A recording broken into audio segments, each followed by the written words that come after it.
Shalom, selamat pagi saudara-saudari yang diberkati Tuhan. Bertemu kembali dalam Ragi Renungan Pagi Jemaat GKI Banjarbaru. Hari ini Jumat 11 September 2020 bersama saya, Pendeta Lisa Arianti. Kita bersyukur Tuhan masih memberikan kita kesempatan untuk menikmati hari baru. Dan saat ini kembali kita akan membaca, mendengar, dan merenungkan bagian firman Tuhan. Dan nas Alkitab yang menjadi dasar perenungan hari ini sesuai dengan Almanak Nas GKE, yaitu dari kitab Keluaran pasal 14 ayat yang pertama sampai dengan ayat yang ke-18 dengan judul perikop Firaun bertindak untuk penghabisan kali dan menyeberangi laut Teberau. Bapak Ibu saudara-saudari dapat membacanya dengan lengkap secara pribadi, dan saat ini saya akan membaca ayat 13 sampai dengan ayat 16. Sebelum kita membaca dan merenungkan firman Tuhan, mari kita bersatu di dalam doa.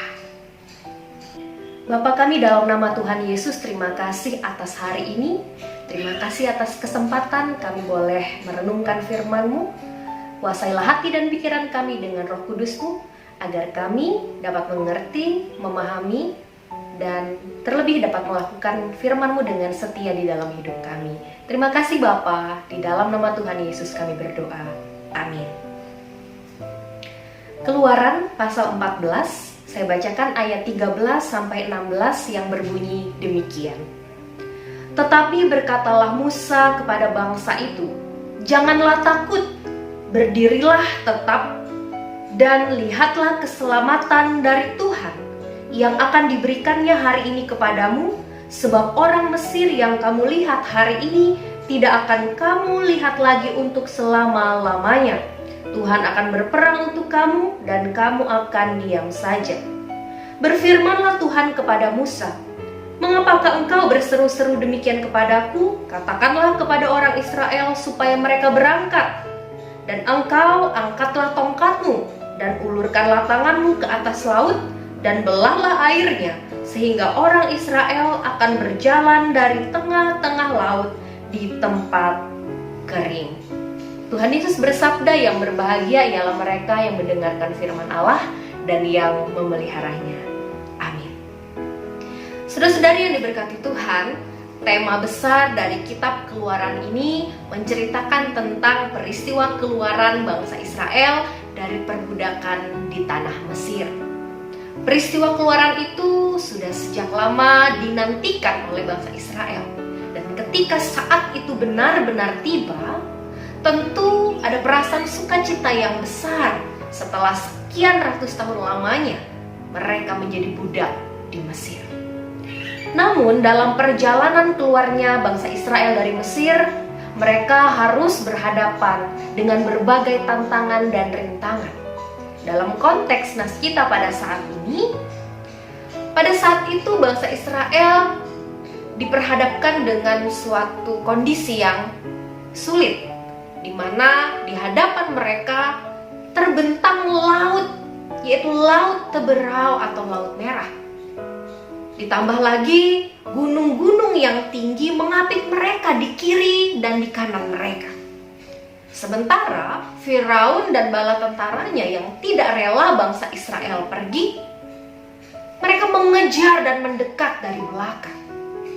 Dapat kita bayangkan saudara bagaimana situasi yang saat itu sedang dialami oleh bangsa Israel. Mereka benar-benar terjebak, maju salah, mundur juga salah. Dan kepanikan pun terjadi. Kaum pria gemetar ketakutan. Perempuan dan anak-anak menangis, mengerumuni sanak saudara mereka. Dan dalam kepanikan itu, mereka marah kepada Musa yang menjadi pemimpin mereka. Bahkan kalau kita baca dalam Keluaran pasal 14 ini ayat yang ke-11 sampai 12, mereka mengatakan bahwa lebih baik mereka menjadi budak saja di Mesir daripada mati di padang gurun itu.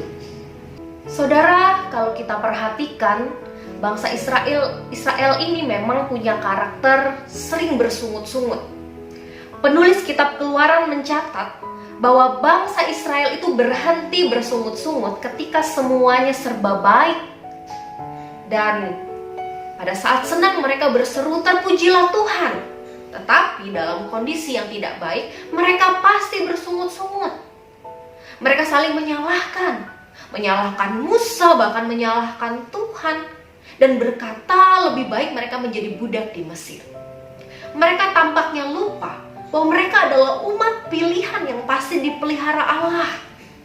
Mereka lupa padahal baru saja mereka mengalami peristiwa yang luar biasa di padang gurun, di mana Allah setia menuntun mereka dengan menjadi tiang awan di waktu siang dan tiang api di waktu malam. Karena itu, Musa menanggapi kemarahan dan keluhan bangsa Israel. Musa memberikan mereka kata-kata penguatan di dalam ayat 13 dan 14 yang sudah kita baca tadi. Musa katakan, janganlah takut, berdirilah tetap dan lihatlah keselamatan dari Tuhan. Dan benar saja saudara, Tuhan Allah kemudian berfirman kepada Musa untuk mengangkat tongkatnya dan mengulurkan tangannya ke atas laut. Dan seketika itu juga laut di hadapan mereka terbelah, sehingga bangsa Israel dapat berjalan di atas tanah yang kering menyeberangi laut yang terbelah itu, dan mereka selamat. Sedangkan ketika Firaun dan bala tentaranya mengikuti untuk mengejar mereka, air laut kembali bergejolak menutupi dan menenggelamkan Firaun dan tentaranya. Ibu bapak saudara-saudari yang terkasih, berkaca dari kisah perjalanan bangsa Israel keluar dari Mesir, bisa jadi bahwa di dalam hidup ini kita kerap kali bersikap seperti bangsa Israel ini, yang mana pada saat semua baik-baik saja, kita bisa dengan mudah mengatakan bahwa Tuhan itu baik. Tetapi di saat semuanya berubah drastis, saat keadaan memburuk, saat keberuntungan seolah tak berada di pihak kita, kita bersungut-sungut kepada Tuhan. Kita menyalahkan Tuhan kenapa tidak menolong kita. Kita lupa akan kuasa dan penyertaan Tuhan di hari-hari yang telah lalu. Saudara, saat hidup kita tidak baik-baik saja, memang adalah hal yang sangat wajar kalau kita bersedih. Namun kita harus menyadari bahwa hidup ini tidaklah selalu mudah. Dan Tuhan mau kita berjuang dalam menghadapi berbagai tantangan hidup. Bukan hanya mau terima enaknya saja, bukan hanya mengeluh saja. Dalam perjuangan itu, kita juga harus punya iman bahwa Tuhan itu ada, Tuhan berkuasa dan pasti menolong kita. Jika di hari-hari yang lalu Tuhan sudah menolong kita, maka Ia pun pasti menolong kita untuk menghadapi hari ini, esok, dan seterusnya. Sebesar apapun pergumulan hidup kita, kita harus percaya bahwa kita punya Tuhan yang jauh lebih besar dari persoalan hidup kita. Dan dari firman Tuhan hari ini kita juga diajar untuk mengerti bahwa Tuhan Allah yang kita kenal dalam Tuhan Yesus Kristus, Ia bukan hanya berkuasa, tapi Ia juga menyatakan kuasanya untuk menolong umatnya tepat pada waktunya. Ya, waktu Tuhan, bukan waktu kita. Pertolongannya mungkin tidak terlalu cepat, tapi pasti tidak pernah terlambat. Kiranya firman Tuhan hari ini menjadi kekuatan bagi iman kita untuk terus mempercayai Dia sepenuhnya. Amin untuk firman Tuhan. Mari kita berdoa. Bapa, terima kasih atas firman-Mu, mampukan kami untuk senantiasa mempercayakan hidup kami sepenuhnya hanya kepadamu. Sebab Engkau Bapa yang baik, Engkau Bapa yang berkuasa, Engkau Bapa yang lebih besar dari segala persoalan hidup kami.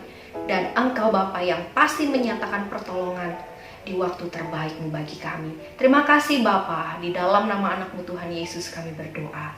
Amin.